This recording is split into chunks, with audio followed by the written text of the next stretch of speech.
Hello साथियों, कैसे हैं आप सभी। आशा करते हैं आप सभी बिल्कुल अच्छे होंगे। तो साथियों, डेली की तरह आज भी ज्ञानोदय फॉर यू चैनल के माध्यम से आप सभी के लिए एक नई भर्ती की अपडेट लेकर आ गए हैं, जो कि राजस्थान गवर्नमेंट की वैकेंसी है। किस पोस्ट के लिए है, कितनी पोस्ट है, कब से फॉर्म अप्लाई किया जा रहा है और फॉर्म कैसे अप्लाई करना है, यानी कि पॉइंट टू पॉइंट जानकारी इस वीडियो में मिलने वाली आप सभी को। इसलिए फ्रेंड्स, प्लीज वीडियो को एंड तक जरूर देखें और स्किप मत कीजिए, क्योंकि स्किप करते हैं तो आपको किसी न किसी पॉइंट में किसी भी प्रकार का डाउट हो जाता है, जिसके लिए आप कमेंट करते हैं और कमेंट करने के बाद यदि हमें टाइम नहीं मिल पाता तो आपको रिप्लाई भी नहीं दे पाते हैं। इसलिए आप सभी से रिक्वेस्ट है कि यदि आप भी फॉर्म अप्लाई करना चाहते हैं तो प्लीज़ वीडियो को एंड तक जरूर देखें बिना स्किप किए। तो फ्रेंड्स, आज की जो वैकेंसी की अपडेट देने वाले हो वो राजस्थान गवर्नमेंट की है, स्टेनोग्राफर और पर्सनल असिस्टेंट के लिए है। इसमें लगभग 400 से ज़्यादा पोस्ट के लिए वैकेंसी रिलीज की गई है। इसमें लगभग 470 पोस्ट के लिए वैकेंसी है। तो देखते हैं इसमें क्या एलिजिबिलिटी क्राइटेरिया, एजुकेशन क्वालिफिकेशन वगैरह है, उसकी आगे आपको जानकारी देते हैं। तो फ्रेंड्स, आगे की जानकारी देने से पहले यदि आपको भी अभी तक हमारे चैनल पे फर्स्ट टाइम आए इसी प्रकार वैकेंसी अपडेट के लिए सब्सक्राइब कर सकते हैं। तो देखिए फ्रेंड्स, ये ऑफिशियल नोटिफिकेशन राजस्थान कर्मचारी चयन बोर्ड जयपुर द्वारा रिलीज किया गया है। राज्य कृषि एवं प्रबंधन संस्थान परिषद दुर्गापुर जयपुर दिया हुआ है 302018 दूरभाष नंबर, यानी कि दिया हुआ टेलीफोन नंबर ये दिया हुआ है। इसका नोटिफिकेशन रिलीज किया गया 26 फरवरी 2024 को। तो कौन सी पोस्ट के लिए यहाँ पर भी दिया हुआ है, एडवर्टाइजमेंट नंबर दिया है। शीघ्र लिपिक निजी सहायक ग्रेड सेकंड संयुक्त सीधी भर्ती है, यानी कि ये जो है शीघ्र लिपिक stenographer and personal assistant grade second के लिए है। कंबाइंड डायरेक्ट रिक्रूटमेंट के लिए दिया हुआ है। राजस्थान सचिवालय मंत्रालयिक सेवा नियम 1970, राजस्थान अधीनस्थ एवं मंत्रालयिक सेवा नियम 1999 एवं राजस्थान अनुसूचित क्षेत्र अधीनस्थ एवं मंत्रालयिक एवं चतुर्थ सेवा श्रेणी भर्ती एवं अन्य सेवा भर्ती नियम 2014 के अंतर्गत क्रमशः शासन सचिवालय एवं प्रशासनिक सुधार विभाग के माध्यम से राज्य सरकार के अधीनस्थ विभाग एवं कार्यालय के नए कार्यालय के लिए शीघ्र लिपिक निजी सहायक ग्रेड सेकंड के लिए रिक्त पदों की भर्ती हेतु ऑनलाइन आवेदन, यानी कि ऑनलाइन एप्लीकेशन फॉर्म के लिए इनवाइट किया गया है। तो आप सभी राजस्थानी स्टूडेंट्स के लिए ये बहुत ही ग्लोरियस वैकेंसी है, जिसमें स्टेनोग्राफर और ये पर्सनल असिस्टेंट निजी सहायक भर्ती है। इसमें टोटल कितनी पोस्ट के लिए, तो देखिए फ्रेंड्स, इसमें गैर अनुसूचित क्षेत्र और अनुसूचित क्षेत्र दोनों के लिए और दिव्यांग कैंडिडेट के लिए भी दिया हुआ है। तो गैर अनुसूचित क्षेत्र क्या होता है, जिसे नॉन टीएसपी कहते हैं, उनके लिए है, और ये गैर अनुसूचित जो है टीएसपी एरिया से बिलोंग करते हैं। तो इसमें देखिए दिया हुआ है शीघ्र लिपिक के लिए 194 पोस्ट दिया हुआ है, और वहीं पे देखिए ये नॉन टीएसपी के लिए, और यहाँ पर देखिए दिया हुआ है 257 पोस्ट दिया है निजी सहायक grade second personal assistant PA के लिए दिया हुआ है। तो यहाँ पे 451 वैकेंसी इसके लिए है, और यहाँ अनुसूचित क्षेत्र में 23 पोस्ट यहाँ पर है। तो यहाँ पे टोटल कितना होगा, 474 पोस्ट दिया हुआ है। इसमें ओवरऑल देखा जाए तो 194 है शीघ्र लिपिक स्टेनोग्राफर के लिए, 280 पोस्ट दिया हुआ पर्सनल असिस्टेंट पीए के लिए दिया हुआ है। तो इसके क्या है जानकारी देखते हैं आगे की। तो यहाँ पे देखिए फ्रेंड्स, फॉर्म अप्लाई करने की प्रक्रिया दिया हुआ है। सबसे पहले ऑनलाइन आवेदन की प्रक्रिया दिया, बोर्ड द्वारा आवेदन ऑनलाइन एप्लीकेशन फॉर्म के लिए जाएंगे, यानी कि आपको इसमें ऑनलाइन मोड में फॉर्म अप्लाई करना है, जिन्हें राज्य के निर्धारित ई मित्र कियोस्क जन सुविधा केंद्र के माध्यम से भरा जा सकता है। ऑनलाइन आवेदन पत्र भरने से पूर्व सर्वप्रथम अभ्यर्थी विस्तृत विज्ञापन अध्ययन आवश्यक रूप से कर लें, तदुपरांत अभ्यर्थी ऑनलाइन आवेदन करें। यानी कि फॉर्म अप्लाई करने से पहले आपको सारी जानकारी होनी चाहिए, जो कि आपको इस वीडियो में मिलने वाली है। ऑनलाइन आवेदन करने से की प्रक्रिया क्या है फ्रेंड्स, देखिए फर्स्ट नंबर दिया, ऑनलाइन आवेदन करने के लिए अभ्यर्थी को बोर्ड के ऑनलाइन पोर्टल ये दिया हुआ, ऑनलाइन पोर्टल rsmssb.rajasthan.gov.in यहाँ पे विजिट करना होगा, अथवा दिया हुआ है पोर्टल ये दिया हुआ है rssb.rajasthan.in पर रिक्रूटमेंट एडवर्टाइजमेंट पे आपको जाना होगा, और उपलब्ध होगा वहीं पे अप्लाई लिंक पे क्लिक करना होगा। या तो आप अप्लाई लिंक इसके माध्यम से कर सकते हैं, अथवा आप SSO पोर्टल पर जा सकते हैं, जैसे sso.rajasthan.gov.in यहाँ पर जाकर लॉगिन करके आप सिटीजन ऐप में उपलब्ध रिक्रूटमेंट पोर्टल का चयन कर सकते हैं, यानी रिक्रूटमेंट पोर्टल पर सिलेक्ट करना होगा और इसके बाद आपको अप्लाई नाउ लिखा होगा जहां पे, वहां पे क्लिक करना होगा फ्रेंड्स। और यदि अभ्यर्थी वन टाइम रजिस्ट्रेशन जिसे OTR कहते हैं या हिंदी में कहते हैं एक बारी पंजीयन शुल्क जमा नहीं किया है, जिनका एक बार वन टाइम रजिस्ट्रेशन नहीं हुआ है, तो उनको क्या करना होगा, सर्वप्रथम अभ्यर्थी को OTR यानी वन टाइम रजिस्ट्रेशन टैब पर अपनी श्रेणी यानी कि जो भी श्रेणी में आप आते हैं, अनरिजर्व है, कैटेगरी वाइज श्रेणी चुनना होगा। और दिव्यांग की स्थिति है तो आपको दिव्यांग की श्रेणी व गृह राज्य का विवरण दर्ज करके शुल्क भुगतान करना होगा, यानी कि आप को अपना कैटेगरी चूज करना होगा। कैटेगरी के बाद उसमें आपको पर्सनल डिटेल फिल करना होगा, जैसे कि आपका नाम है, पेरेंट्स नेम है, आधार कार्ड नंबर है, तो ये सब आपको फिल करके वन टाइम रजिस्ट्रेशन करना होगा। और उसके बाद आपको एक आईडी और पासवर्ड मिल जाएगा, उसके अकॉर्डिंग आपको SSO ID पर यानी कि आपको लॉगिन करना होगा। लॉगिन करके आप एप्लीकेशन फॉर्म फिल कर पाएंगे फ्रेंड्स। तो ये दिया हुआ है OTR पर भरी गई श्रेणी, दिव्यांगता की स्थिति या गृह राज्य के अनुरूप ऑप्शन भरने हेतु मिलेंगे। अतः वन टाइम रजिस्ट्रेशन प्रक्रिया को सावधानी से भरना होगा, क्योंकि वन टाइम रजिस्ट्रेशन की जो प्रक्रिया होती है उसमें पूरा करने के बाद SSO यानी कि SSO क्या है, सिंगल साइन ऑन के माध्यम से आवेदन करना होगा। जो आपको single sign on ID password मिल जाएगा, उसके अकॉर्डिंग आपको सिंगल साइन ऑन करना होगा और लॉगिन करके आप फॉर्म अप्लाई करेंगे। आवेदन पत्र में OTR में दर्ज की गई सूचनाएं प्रदर्शित होगी। तो फ्रेंड्स, जैसे आपका रजिस्ट्रेशन हो जाता है, आप जैसे SSO ID से लॉगिन करेंगे तो आपका जो भी डिटेल आप फिल किए होंगे वन टाइम रजिस्ट्रेशन के समय, वो सारी डिटेल ऑटोमेटिक आपको दिखाई देने लगेगी। तो देखिए इसके बाद क्या होगा, और देखिए सावधानी से इसलिए कहा जा रहा है कि आपको संशोधन करने का टाइम नहीं दिया जाएगा। इसमें जो भी रजिस्ट्रेशन में फिल होगा सूचना वही आपको फिर से दिखाई देगी। तो ये दिया हुआ है। और देखिए इसके बाद क्या करना होगा, आवेदन पत्र में आपको नई फोटो यानी कि पूरी जो कि 1 महीने से पुरानी नहीं होनी चाहिए उसे अपलोड करना होगा। आवेदन को ऑनलाइन आवेदन दृश्य विजुअल मार्क भरना होगा। भर्ती के लिए आवेदन प्रक्रिया के दौरान उम्मीदवार को स्वयं की पहचान को आवेदन पत्र में सत्यापित करना होगा, जिस हेतु उसके पास निम्नलिखित सत्यापन विधियों में से किसी एक विधि का चयन करना होगा। जैसे कि आपको इसमें सत्यापन के लिए जैसे आधार कार्ड पर आधारित सत्यापन, आपका वेरिफिकेशन होगा, आपका आइडेंटिफिकेशन वेरिफिकेशन होगा। तो ये होगा आधार कार्ड आप होना चाहिए आपके पास।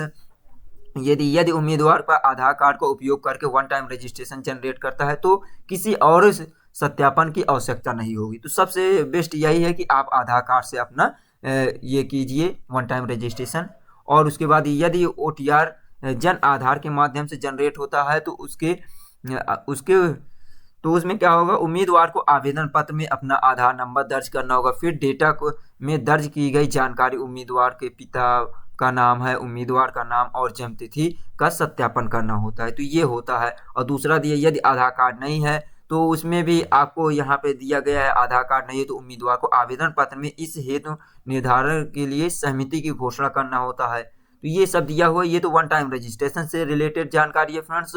और देखिए यहाँ पे कुछ दिया हुआ है, हेल्प डेस्क दिया हुआ है। जैसे कि दिया हुआ है आवेदक को आवेदन करते समय अगर किसी भी प्रकार कोई समस्या होती है, रिक्रूटमेंट पोर्टल पर दिए गए हेल्प डेस्क नंबर पर या ईमेल पर संपर्क कर सकते हैं, या ई मित्र हेल्पलाइन नंबर दिया हुआ है, ये दिया हुआ है, ये 0114122121424 या दिया है 221425 एवं ऑनलाइन आवेदन संबंधी समस्याओं के लिए हेल्पलाइन नंबर ये दिया हुआ है। तो आपको किसी भी प्रकार के ईमेल से रिलेटेड या हेल्पलाइन नंबर चाहिए, कोई समस्या होती है फॉर्म अप्लाई करते समय, तो ये दो दिया हुआ हेल्प डेस्क नंबर, यहाँ से आप संपर्क कर सकते हैं। और ये दिया हुआ है आपको किसी भी प्रकार कोई कंप्लेन करना है कार्यालय में उपस्थित होने से, वहाँ जाने से अच्छा है, ये दिया हुआ नंबर, यहाँ से भी आप शिकायत दर्ज कर सकते हैं 181 ये दिया हुआ। और देखिए समस्त सूचना जो होती है जैसे एडमिट कार्ड है, रिजल्ट है, डेट कब है, कहाँ पर आपका एग्जाम है, ये सब की जानकारी आपको ये दो ऑफिशियल वेबसाइट है, इसमें आपको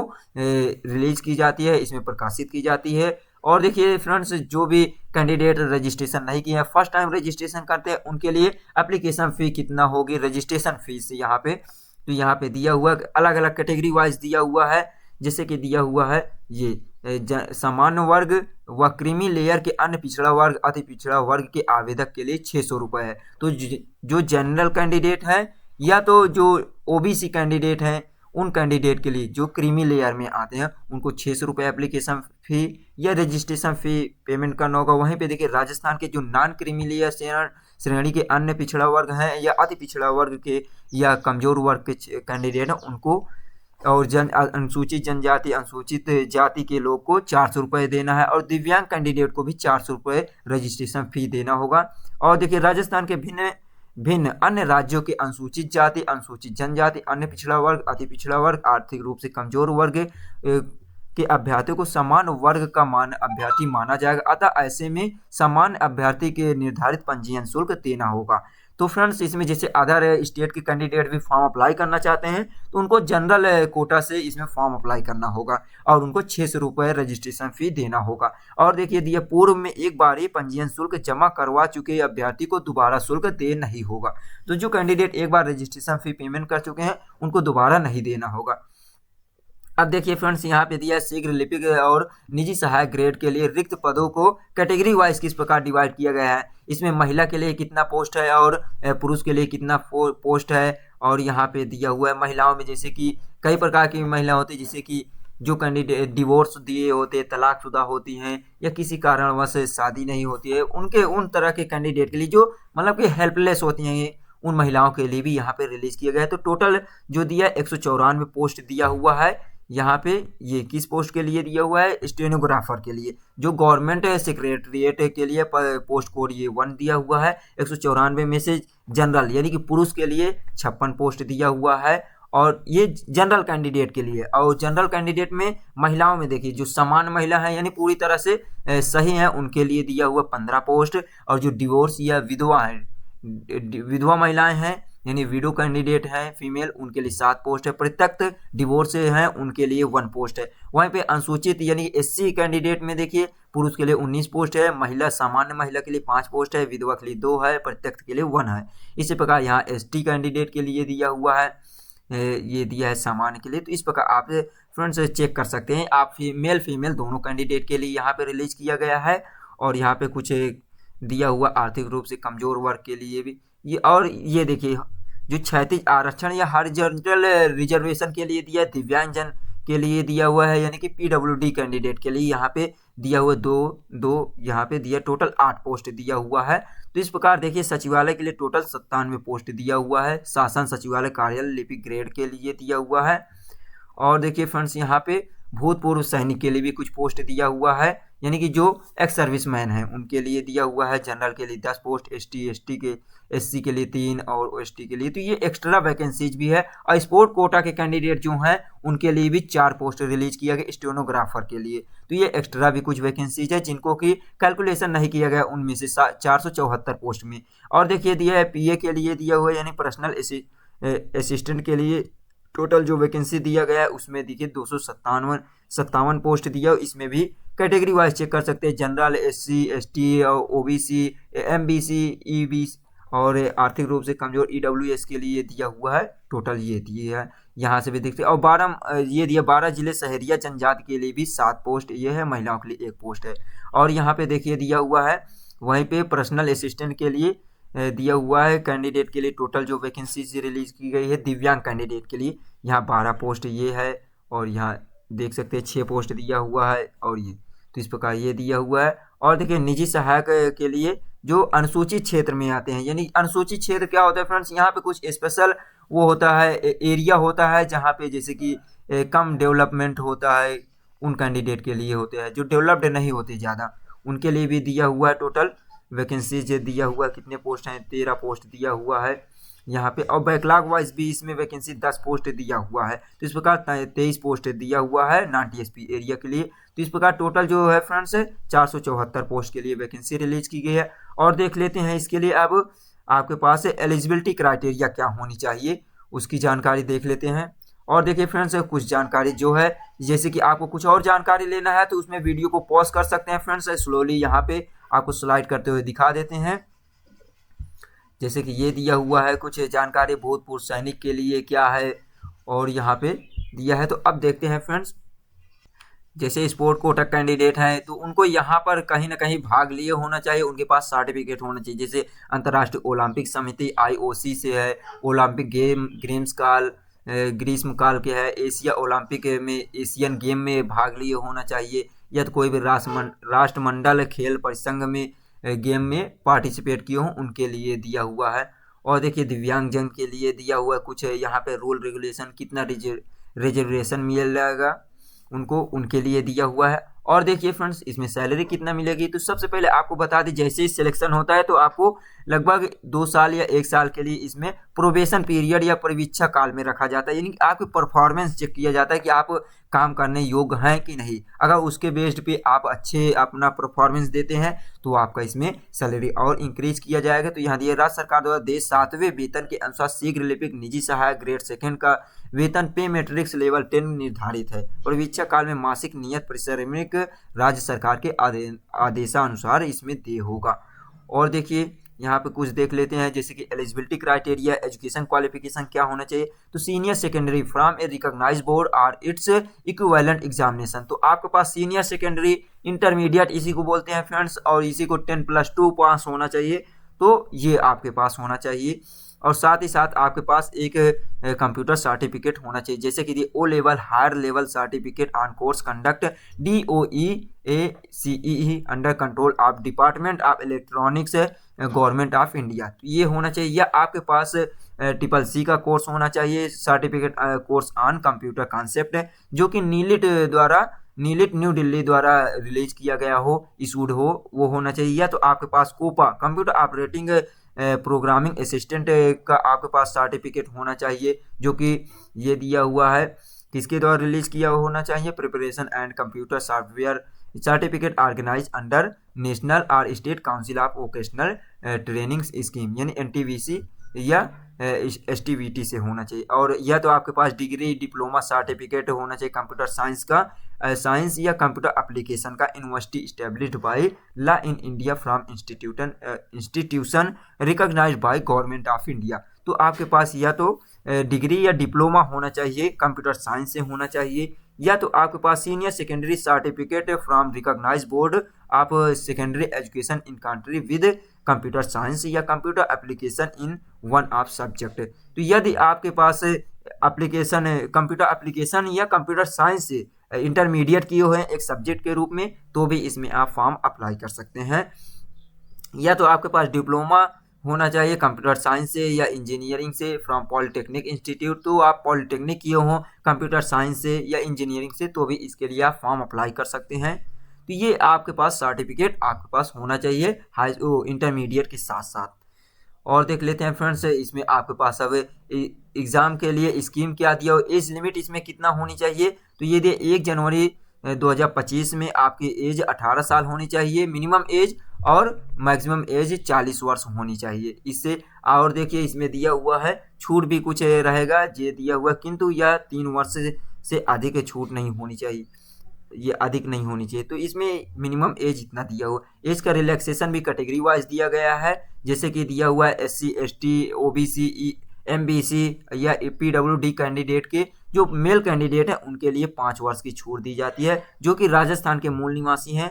और सामान्य वर्ग की जो महिला हैं यानी जनरल कैंडिडेट हैं फीमेल, उनको 5 साल की छूट दी जाती है। वहीं पे देखिए SC ST और MBC और दिया हुआ है OBC हैं, आर्थिक रूप से कमजोर वर्ग की जो महिलाएं हैं उनको 10 साल की छूट दी जाती है। तो इसमें एज का तो कोई उसमें वही नहीं, एज बहुत ज़्यादा, इसमें रिलैक्सेशन भी दिया जा रहा है।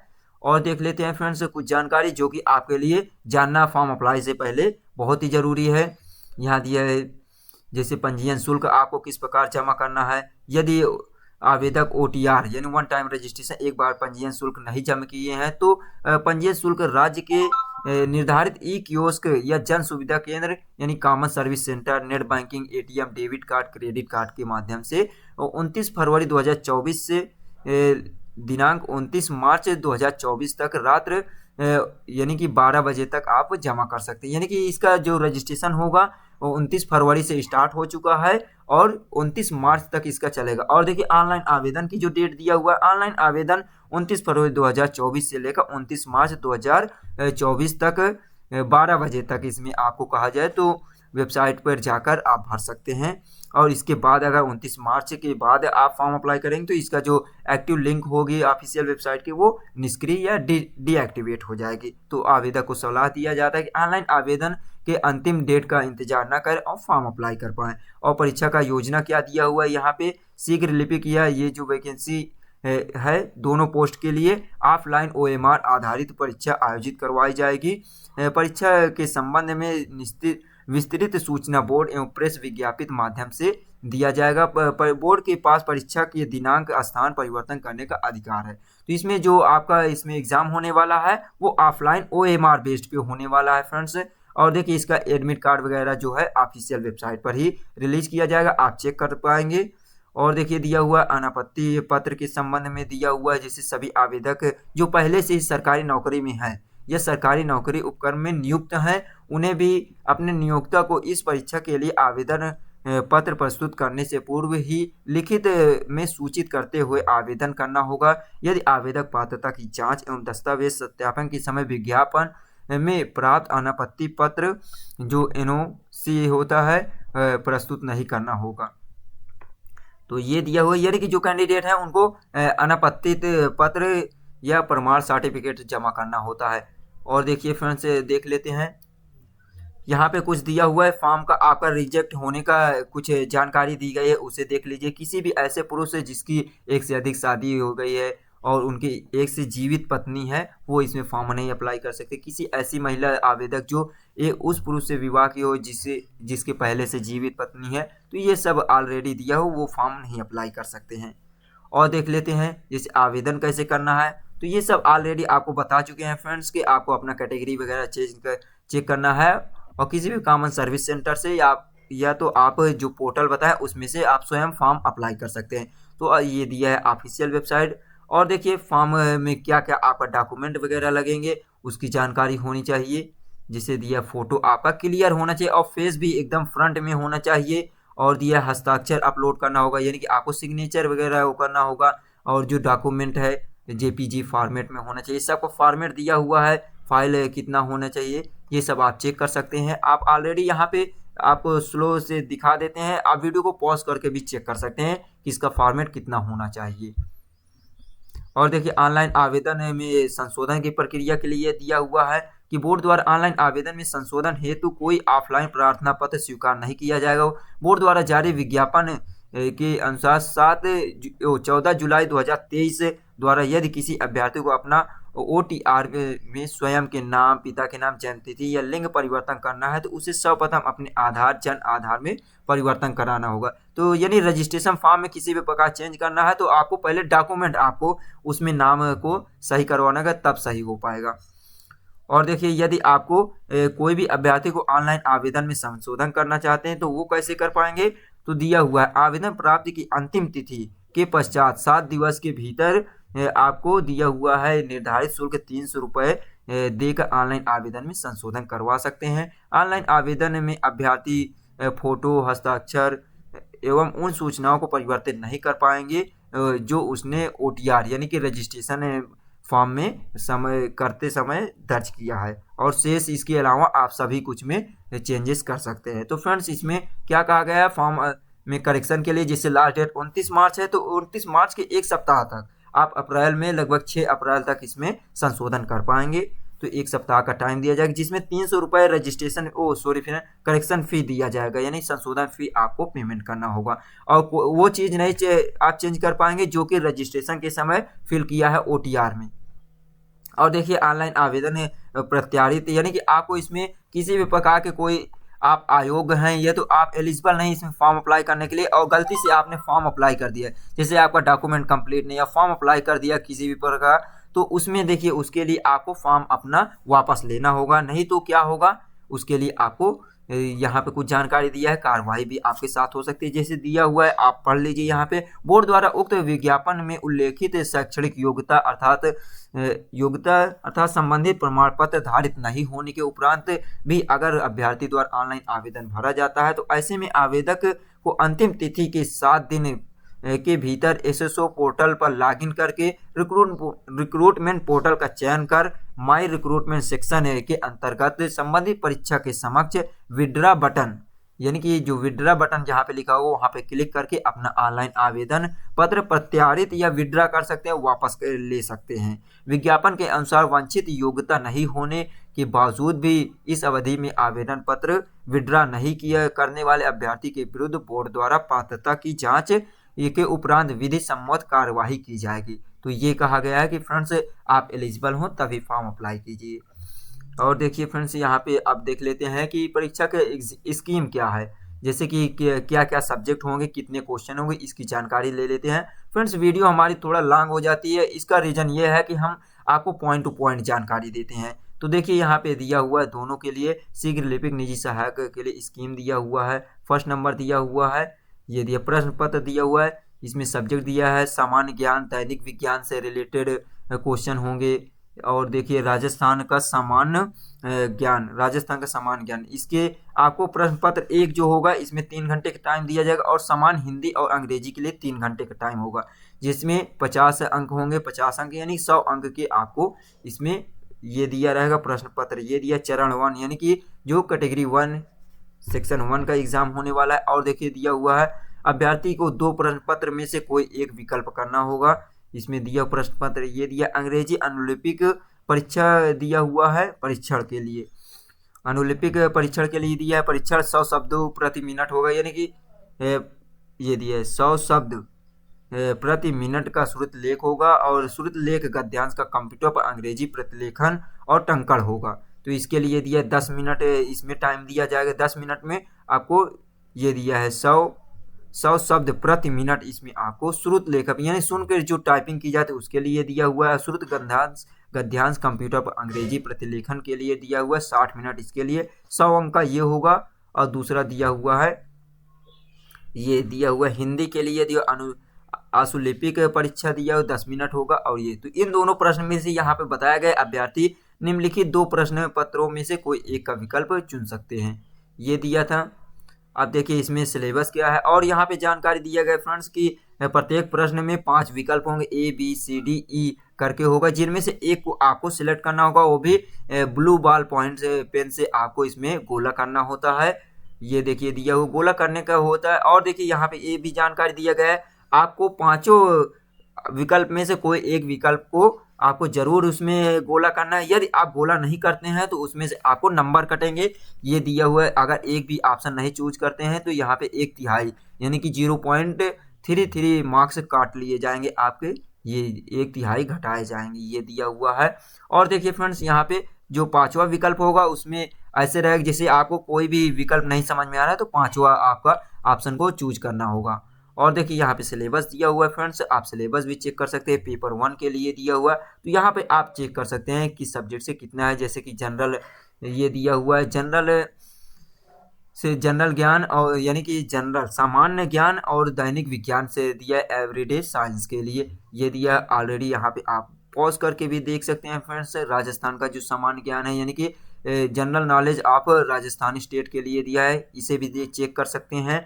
पैटर्न दिए एग्जाम का पैटर्न ऑब्जेक्टिव टाइप क्वेश्चन होंगे, मैक्सिमम 100 मार्क्स के होंगे, नंबर ऑफ क्वेश्चन 150 होंगे, ड्यूरेशन पेपर दिया 3 आवर्स होगा, all question carry equal marks तो सभी के लिए। और there will be no negative mark, इसमें निगेटिव मार्क नहीं रहेंगे, लेकिन आपको ध्यान देना होगा कि आपको जो 5 विकल्प होगा 5 विकल्प में से कोई एक विकल्प को जरूर चूज करना है। और देखिए यहाँ पे दिया है पेपर 2 के लिए दिया जनरल हिंदी एंड इंग्लिश से रिलेटेड, तो यहाँ पर भी चेक कर सकते हैं, ये देखिए दिया हुआ है, यहाँ पर भी वीडियो को पॉज करके आप देख सकते हैं। और बोर्ड की वेबसाइट दिया है, यहाँ पे आपको एडमिट कार्ड रिजल्ट आंसर की वगैरह रिलीज की जाएगी, यहाँ से भी चेक कर सकते हैं। तो फ्रेंड्स उम्मीद करते हैं कि आज की जानकारी आपको अच्छी लगी होगी। यदि जानकारी अच्छी लगी हो तो प्लीज़ वीडियो को लाइक शेयर सब्सक्राइब जरूर कर दीजिए, क्योंकि फ्रेंड्स आपके लिए बहुत मेहनत करते हैं। तो चलिए मिलते हैं नेक्स्ट वीडियो में। Thanks for watching. जय हिंद जय भारत।